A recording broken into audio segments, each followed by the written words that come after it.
Well, the People v. Kenneth Rossi has been settled.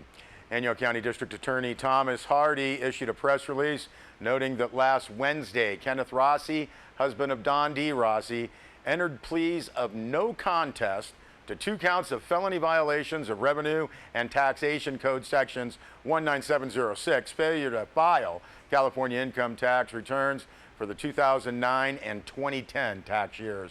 Now, in exchange for this plea, the press release says other counts alleging conspiracy to misappropriate government funds were dismissed.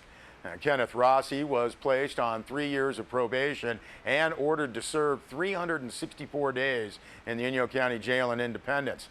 Press release notes that as required by law, Rossi was granted credits for previous time served in actual custody and on electronic monitoring. In addition to fines and fees, Rossi was ordered to pay restitution to the Franchise Tax Board in the sum of $84,697. Kenneth Rossi is also prohibited from any employment wherein he would manage the financial affairs of others and is required to obey all laws. Don D. Rossi has previously been sentenced to serve 9 years in prison. That was for her conviction of misappropriating government funds in the case that was initially investigated in January of 2013.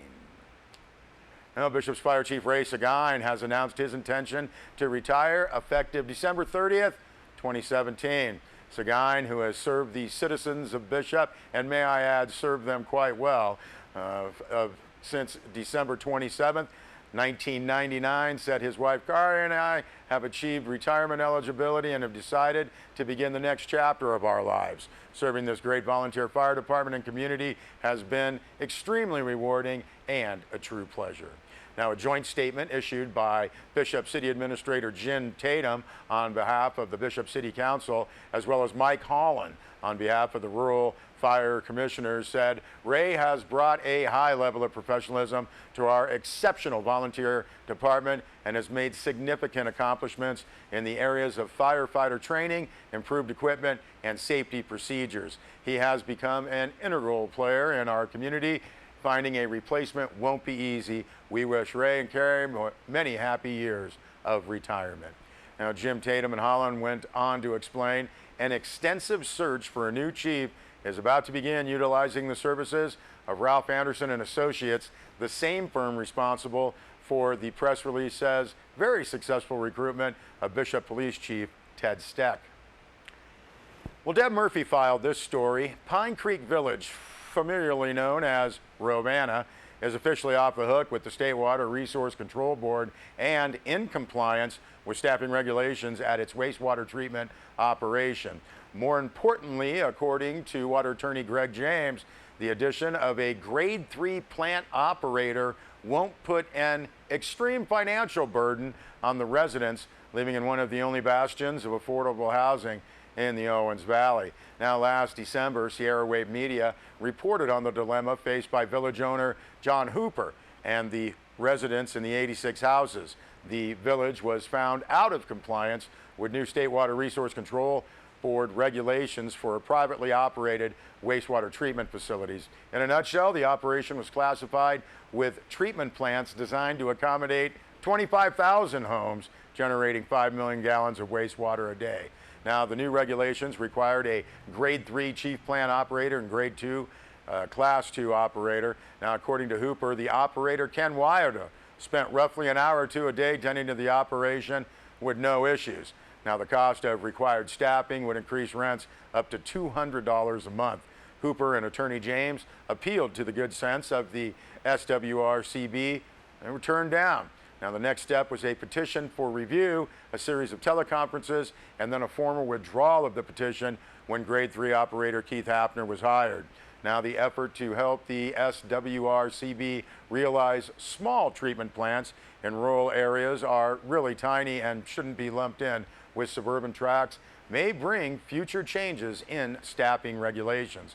Now, as James stated in the withdrawal letter, reclassification of such plants could be analyzed when amendments to the SWRCB regulations are considered in the future. Deb Murphy writes that in the meantime, Pine Creek residents can breathe a little easier. Deb also filed a story on the Owens Valley Sustainable Groundwater Agency, noting that prior to the passage of California's Sustainable Groundwater Management Act, this state was the only one of 50 with no regulation over groundwater. It was met with cheers from water watchers, but now agencies dipping into the Owens River groundwater basin are dealing with the devil in the act's details.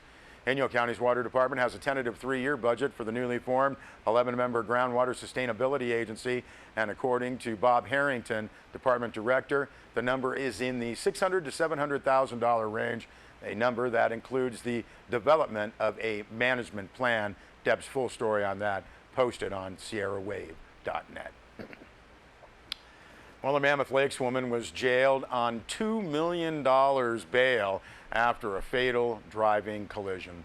Now, according to a press release from Mono County District Attorney Tim Kendall, on September 7th in the early evening, defendant Amelia Markarian, age 65, of Mammoth Lakes, driving northbound on U.S. Highway 395 just south of State Highway 89 in Mono County. Now, the press release states that due to her intoxication, she failed to negotiate a right-hand turn and crossed over the solid yellow line dividing the roadway.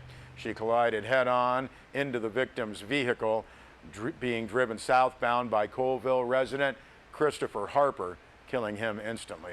Further investigation revealed that Markarian had a blood alcohol level over the legal limit. Markarian was charged by the Mono County District Attorney's Office with second-degree murder, vehicular manslaughter while intoxicated, driving while under the influence of alcohol and with a blood alcohol level of .08 or more, and causing great bodily injury. Amelia Markarian was arraigned on September 12th at the Mono County Courthouse in Bridgeport.